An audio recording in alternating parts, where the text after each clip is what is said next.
ఏమో, అమ్మంటే అంతేనేమో. ఆ చేతికి గోరింట పూస్తే గోళ్లకు రంగులద్ది వేళ్లతో సరసమాడే భార్య నుండి పాపకి గుచ్చుకుందని గాజులన్నా వెయ్యని బోసి చేతులు ఆడదెప్పుడైందో. పడుచుకళ్ల చూపులు పొడి చేస్తుంటే సిగ్గుతో సర్దుకుని మురిసిపోయే కుర్రది. పరాయి మగవాళ్ల మధ్య పట్టించుకోకుండా కొంగుని కప్పి ఆకలి తీర్చే తల్లెప్పుడైందో. సరదాలు సరిపోక మొగుణ్ణి గిల్లిపెట్టే వనిత, సరిగా నిద్ర కూడా లేని ఒంటరి యోధురాలెప్పుడైందో. ఏమో, అమ్మంటే అంతేనేమో. ఉన్న రుచులన్నీ ఊరించి చంపిన బిడ్డ కోసం అడ్డంగా తలూపిన త్యాగం ఎప్పుడు పుట్టింది. తన పేగు అంచున వేలాడిన ప్రాణం కోసం తొలి ఏడుపు విన్న క్షణమే ఆడది చనిపోయి అమ్మెలా పుట్టింది.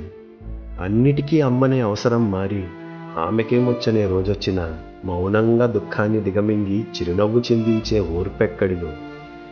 కన్నీళ్లతో పాటు కర్తవ్యాన్నిచ్చి కళ్ళొత్తుకుని బిడ్డని సాగనంపిన మనవలిని ముద్దాడి అమ్మకే అమ్మయ్యి అండగా ఉండేటి బలమెక్కడిదో.